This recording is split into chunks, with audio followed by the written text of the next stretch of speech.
Hoy podemos hablar de paz gracias a los éxitos de nuestras fuerzas militares y de nuestra policía. Nadie como las guerrillas para dar fe de la entereza y valor de los soldados y policías de Colombia. La visión de mi gobierno es una visión integral. No combatimos por combatir. Cuánta muerte y destrucción, cuánto dolor y lágrimas, cuánto luto y despojo inútiles. Porque es un acuerdo para terminar el conflicto. Definitivamente tanta manifestación de odio carece de sentido. Este acuerdo no es ya la paz, ni se trata de un acuerdo final. No pensamos en levantarnos de la mesa sin haber hecho realidad esas banderas. Hemos jurado vencer y venceremos. Tenemos que unirnos todos para hacer que el sueño de vivir en paz se convierta por fin en una realidad. Bienvenidos a 360 grados, una visión global de la noticia, un espacio para debatir sobre todo lo que sucede en Colombia y en el mundo. Hoy nuestro tema central de debate será el equipo negociador que presentó el presidente Juan Manuel Santos para negociar el fin del conflicto con las FARC, un grupo donde hay destacados empresarios, oficiales retirados y expertos en paz. Y para debatir le doy la bienvenida de inmediato a Juan Manuel Charri, al concejal Antonio Sanguino, a Álvaro Villarraga y a Javier Loaiza. Caballeros, bienvenidos y gracias por aceptar esta invitación. Bueno, muchas gracias. Antes de dar antesala, durante toda esta semana y la semana pasada hemos hecho en 360 grados una recopilación de varias posiciones, varias tendencias políticas, miembros de la política, empresarios, politólogos, internacionalistas, mirando este proceso. Y hoy hemos decidido abordarlo también en el tema de lo que significa este equipo negociador. Pero antes de que vayamos al equipo negociador, quiero preguntarles a cada uno de ustedes su opinión sobre lo que ocurrió ayer, sobre esos discursos, sobre cómo vieron la posición del gobierno y por supuesto también la réplica que dio Timochenko. Antes de entrar a debatir también quiero, concejal, conocer su posición inicial sobre ese punto. ¿Cómo vio usted la posición del gobierno y de las FARC? Yo veo un presidente con sentido histórico. Él mismo lo dijo en su intervención. Es que se ha propuesto solucionar un conflicto que se comió 40 años del siglo XX y que se ha comido 12 años del siglo XXI. A mí me parece que eso tiene toda la dimensión histórica. Y un presidente que con toda la mesura del caso ha dicho, este no es la paz, este es un primer acuerdo y vamos a intentar ponerle punto final al conflicto. Y por el lado de las FARC, yo que vengo de la izquierda, uno podría decir que el discurso de Timochenko era un poco el discurso de una izquierda trasnochada, pero quiero decir lo siguiente como elementos positivos. Coincide con el presidente, el comandante de las FARC, en que este es un proceso para lograr una solución definitiva al conflicto. Me parece que eso es un elemento importante. Segundo, el señor Timochenko insistió en reconocer la naturaleza política del alzamiento armado de las FARC. Y a mí me parece que eso es un elemento importante. Porque reconociendo, poniendo de relieve la naturaleza política del conflicto es como podemos construir una solución política, ¿no? Claro que las FARC no reconoce sus equivocaciones, su responsabilidad en la ruptura de los diálogos del Caguán. No habla Timochenko de la violación al derecho humanitario, del secuestro, del horrible fenómeno del secuestro, ni habla del narcotráfico, ¿no? Es un discurso cerrado, es un discurso, digamos, muy a la usanza fariana, pero qué bueno que esas reivindicaciones que ellos quieren representar, digamos, de un sector de la sociedad, a mí tampoco me representan, ¿no? Lo lleven a la mesa de negociación, lo lleven al debate público y no a los campos de batalla y al combate. A mí me parece que ese es el elemento fundamental, sustituir las balas por el diálogo. Creo que usted quiere intervenir, fue mucho lo que dijo Javier. Adelante, puede empezar. No, a mí me gusta la traición de Santos, ¿sabe? ¿Sí? Me gusta que Santos hubiese traicionado a cuidarle los huevitos a Uribe. ¿Sí? Entre otras cosas porque, oh paradoja, Estamos en este momento de la negociación precisamente como resultado de una política de seguridad exitosa en los 8 años en el que estuvo Uribe gobernando el país. Quiero decir con esto un asunto que me parece mucho más complejo que las simplificaciones de la realidad que uno escucha en las vociferaciones contra este proceso y en encontrarle, digamos, unos cálculos electorales y demás. Yo creo que incluso electoralmente es mucho más arriesgado para Santos jugar esta carta, ¿sí? Era mucho más seguro para Santos seguir jugando la carta de la seguridad, pero se arriesgó, y ahí está la audacia del presidente. Están diciendo algunos que ganó. Pero quiero decirle lo siguiente, mire, la sociedad colombiana, como todas las sociedades que han vivido guerras civiles y conflictos armados internos, tiene que tener la madurez para entender el momento en el que se requiere cerrar el conflicto, buscar un momento de cierre del conflicto. Usted lo ve ahora, usted tiene claro, cuando la guerrilla está en alza, pues por supuesto, dicen los que vociferan contra la paz, ¿cómo vamos a negociar con una guerrilla que acorrala al Estado? ¿No? Pero cuando la guerrilla está militarmente derrotada, como lo está, estratégicamente derrotada, digamos, por cuenta de una estrategia de seguridad dura que tuvo el país en estos 8 años, que se come además el 10% del Producto Interno Bruto, pues la sociedad colombiana y el Estado tienen que entender, tiene que encontrar la manera de cerrar bien ese conflicto. ¿Está de acuerdo? Y de cerrarlo, un conflicto irregular como el colombiano, complejo, multifacético, con una presencia devastadora del narcotráfico, que no solo incide sobre la violencia guerrillera, sino sobre la violencia paramilitar, y sobre la captura, y sobre la alianza de las élites, perdóneme, doctor Loaiza, que yo lo dejé intervenir.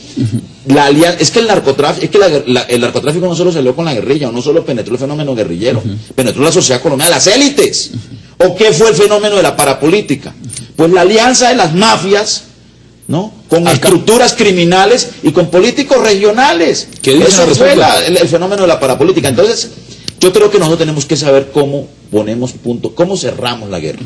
Yo creo que la guerra se puede cerrar por la vía de la negociación, sin, como lo dijo el presidente, sin, por supuesto, desmovilizar la acción del Estado mientras se logra y se conquista. ¿Estás de acuerdo o está Álvaro? ¿Qué dice? A ver, yo haré un par de anotaciones para introducir unos elementos en el debate. Yo creo que la gran preocupación de los colombianos debe ser una paz digna, decorosa y democrática. O sea que no podemos llegar a tener una paz a cualquier precio. Segunda reflexión, yo creo que el balón no está en el campo político, ni lo tiene el presidente de la República, ni lo tiene la dirigencia de las FARC. La paz hoy en día pasa por la justicia transicional, es un tema judicial. Y la pregunta que tenemos que hacernos, que no está en la agenda, es: ¿van a responder los dirigentes de la FARC por los delitos de lesa humanidad, así sea en el marco jurídico para la paz, que tiene, digamos, grandes concesiones, pero no tiene impunidad? Y tiene que haber dirigencia que responda por los crímenes de guerra, por el genocidio, por los delitos de lesa humanidad. Entonces la pregunta que yo me hago es... ¿Eso usted lo ve en el aire acá? Justamente no lo veo en el aire. Digo, aquí estamos discutiendo lo que no toca. Lo que toca es, señores, van a hacer política, los quieren ver en el Congreso, pero ¿quién va a responder y en qué términos por los delitos que cometieron en la guerra? ¿Dónde está la responsabilidad y el juicio? Porque tienen que pasar por los juicios primero. La FARC va a preguntar: ¿y quién responde por los crímenes de la Unión Patriótica y por la masacre contra la Unión Patriótica? Que es una apuesta política de las FARC. Yo no me quiero poner del lado de las FARC, pero yo le quiero decir lo siguiente: claro que hay que construir un marco de justicia transicional. El marco legal para la paz que acaba de aprobar el Congreso de la República precisamente incorpora el concepto de justicia transicional. Pues y nosotros tenemos que encontrar el justo medio entre un mínimo de justicia, pero lo invito, también con el derecho a la paz que tiene la sociedad. A que revise el marco. No, y lo que, claro que el marco jurídico hay que construirlo, claro que el marco jurídico hay que construirlo. El acto legislativo que salió dice: se tienen que juzgar a los máximos responsables de los delitos de lesa humanidad. Parte del acuerdo. No, y entonces yo digo, claro, lo que hay que discutir es eso. Usted sabe que en el itinerario que acordaron está como último punto el tema de las víctimas. Pero es que yo estoy hablando... nunca antes estuvo un acuerdo de paz. Yo lo sé, pero concejal, hay un importante para los victimarios. Y eso tiene que ver con el tema. Anoche lo decían acá justamente, que por qué las víctimas estaban de último punto, pero ya lo vamos a abordar ese tema. Hagamos una breve pausa y ya regresamos aquí en 360 grados para seguir debatiendo el tema de la paz en Colombia. No se vayan.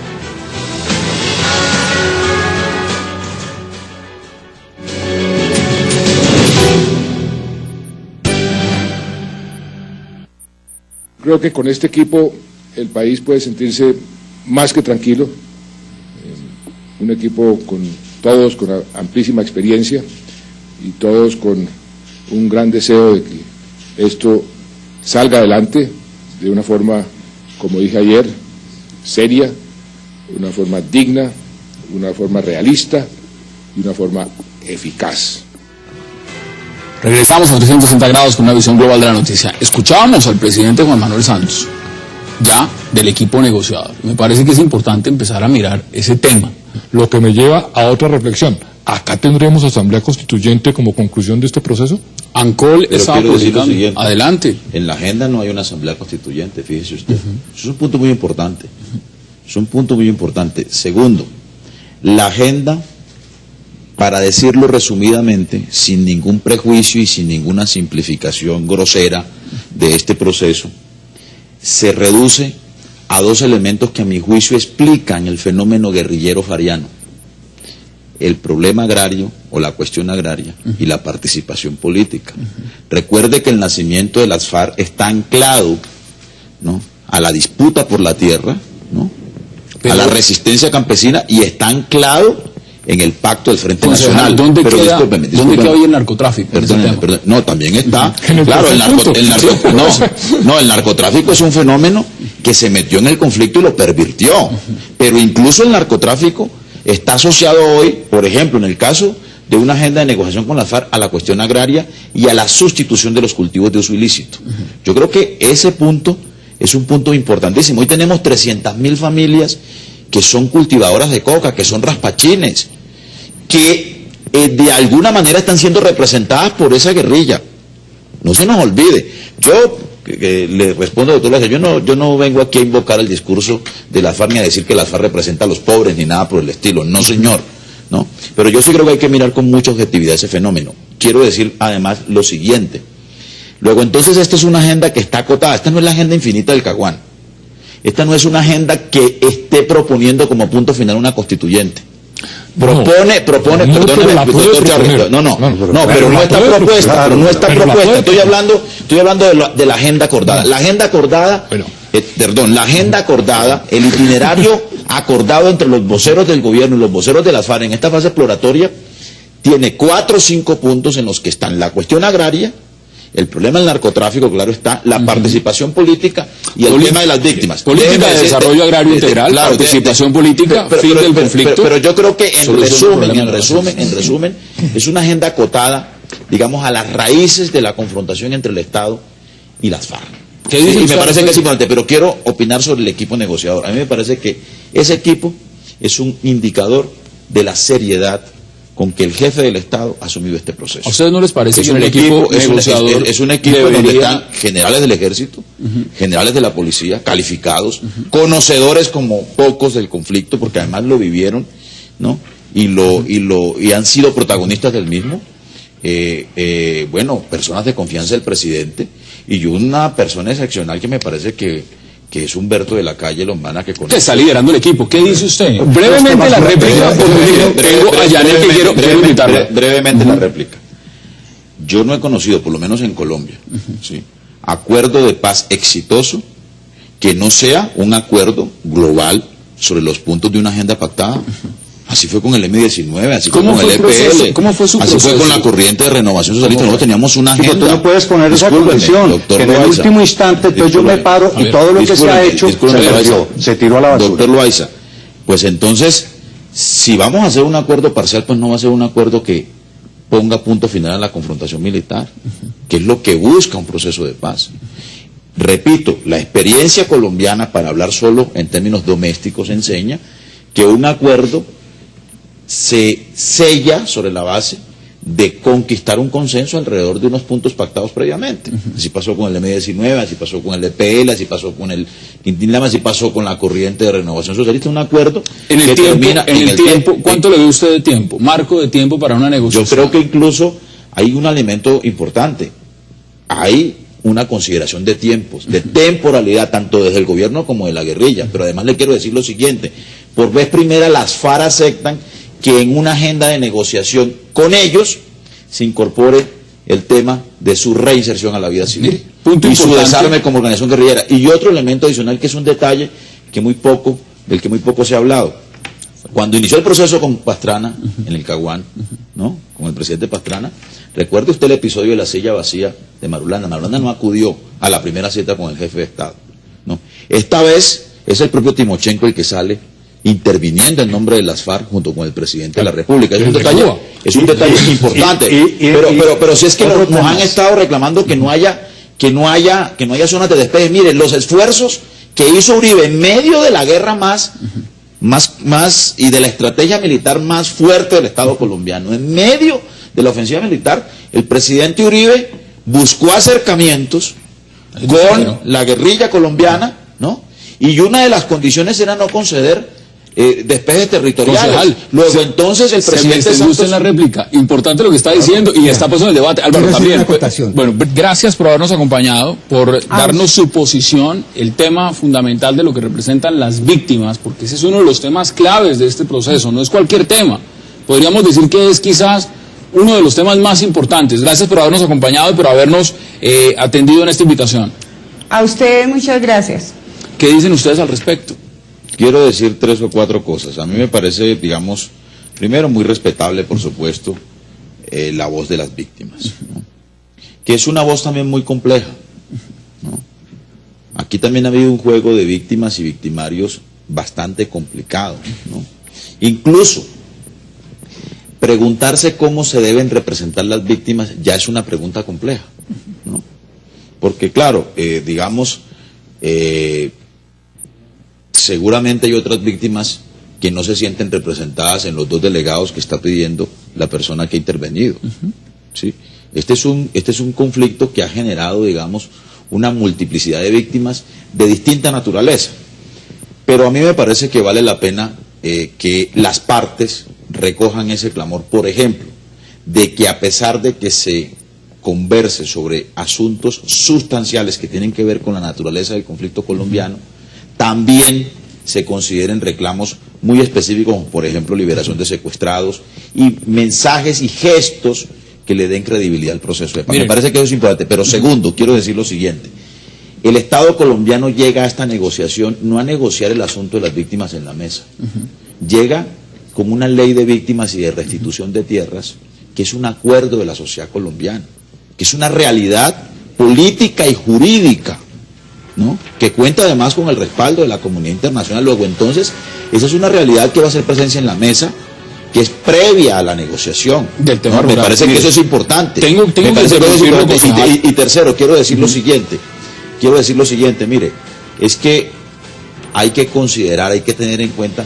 que acaba de terminar una etapa exploratoria que fue discreta, y que lo que el presidente anunció hoy, nombrando un equipo negociador, es el inicio de una etapa pública, digamos, o más pública del proceso de la negociación, de tal suerte que no confundamos. Y yo sí creo que hay que evitar que esa mesa de negociaciones se convierta en una asamblea popular, porque entonces tengo que hacer una pausa. Tendríamos que buscar el colillo de intervenir. Hagamos una breve pausa y ya regresamos aquí en 360 grados con nuestros invitados para seguir debatiendo el tema de la paz en Colombia. No se vayan, ya regresamos.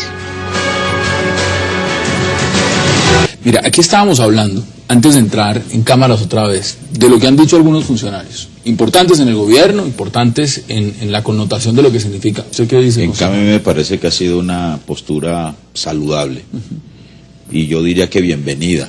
O sea, que el jefe de la Fiscalía colombiana establezca precisamente un criterio de justicia transicional, y además envíe el mensaje de que un proyecto de reconciliación nacional significa un tratamiento especial desde el punto de vista judicial a todo el horror de crímenes que se han acumulado en 50 años de guerra. Me parece que es absolutamente positivo. Las sociedades en el mundo que han transitado de la dictadura a la democracia y de los conflictos armados a la paz han tenido que encontrar el justo medio entre la búsqueda de la paz y la reconciliación. Un reclamo de, claro, una porción de impunidad. Es que además, mire, nosotros con los paramilitares, el señor Álvaro Uribe hizo una negociación con los paramilitares que pactó un marco jurídico que tiene una porción de impunidad. ¿O a usted me parece justo, o a usted le parece justo que por 3.000 crímenes que comete un jefe paramilitar solo le demos 8 años de cárcel? Pero buen referente, discúlpeme, doctor Chávez, le vamos a dar con 12 y no 8 años de cárcel. La sociedad colombiana, digamos, validó de alguna manera ese tratamiento, Nosotros, en el caso particular de las guerrillas, tenemos que encontrar ese justo medio. Y ese justo medio tiene que ser el resultado de un consenso de la sociedad. Pero le quiero decir lo siguiente, porque es que el fenómeno guerrillero no se explica única y exclusivamente por la violación de las normas penales. O sea, el conflicto con las guerrillas es un conflicto que está anclado en hondos problemas de la estructura social. Pero ¿cuál a su juicio debe ser la responsabilidad de los jefes guerrilleros? Yo creo que hay que pactar un marco de justicia transicional que implique justicia, pero que también implique la posibilidad de superar el conflicto. ¿Cuál es? No sé, yo no soy jurista, pero creo que el criterio es encontrar un justo medio. Y repito, segundo criterio, que ese justo medio cuente con el respaldo de la comunidad internacional y que signifique un consenso de la sociedad. Vamos a concluir con el tema de los requisitos fundamentales para buscar ese justo medio. Yo no sé cuál es. Pero establezco unos criterios. Es que este proceso es el cabrón. El doctor Loaiza se contradice, porque hace muy pocos minutos estaba criticando el hecho de que uno de los criterios de este proceso sea que se logre un acuerdo global sobre todos los puntos acordados, que hacen parte de la agenda. A él le parecía que eso era incorrecto, pero fíjese que esa es la virtud de ese criterio. Y es que, claro, arranca por el tema agrario, por la cuestión agraria. Seguramente las FARC quieren y el gobierno así lo consideró, que era importante arrancar por uno de los factores que explican de manera estructural la violencia en Colombia, que es el problema agrario. Y luego viene el tema de la participación política, en el que por ahí no se arranca, es el segundo punto, pero incluso allí habrá que poner en consideración los reparos jurídicos que tiene, por ejemplo, la participación política de los jefes guerrilleros en la vida institucional del país. Y luego viene el tema de víctimas. En fin, hay un orden, pero finalmente lo que se pacta es de conjunto el acuerdo global pactado como criterio metodológico en el trámite de la agenda. No importa cómo se discute los puntos. Luego entonces eso hace, digamos, un poco secundario el orden en el que se discuta, porque igual habrá que volver de nuevo sobre los puntos y habrá que afinar un documento definitivo que establezca en blanco y negro cuáles son los acuerdos a los que llegan las partes para poner punto final. Tengo que hacer la última pausa esta noche, la última, y entramos en la recta final y le doy la palabra de inmediato a Álvaro Villarraga para que pueda intervenir. Hagamos esta pausa muy breve y ya continuamos con nuestros invitados debatiendo acerca del tema de la paz en Colombia.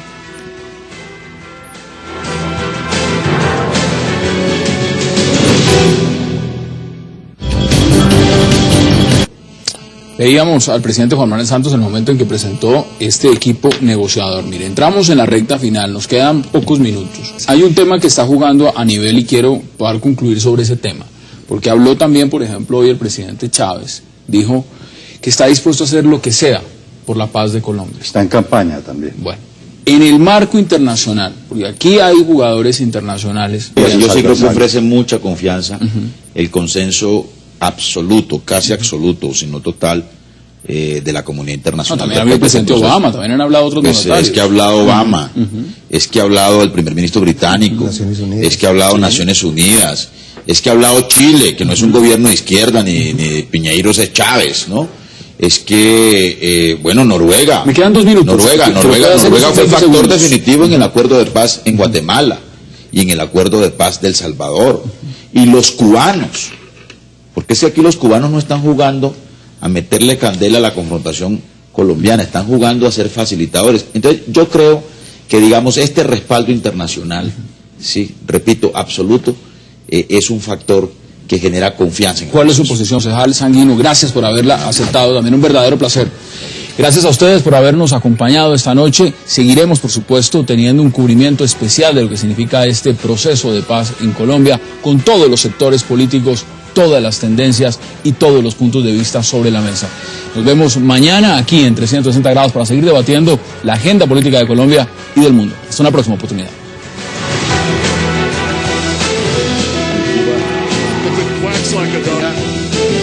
Tenemos una ley compartir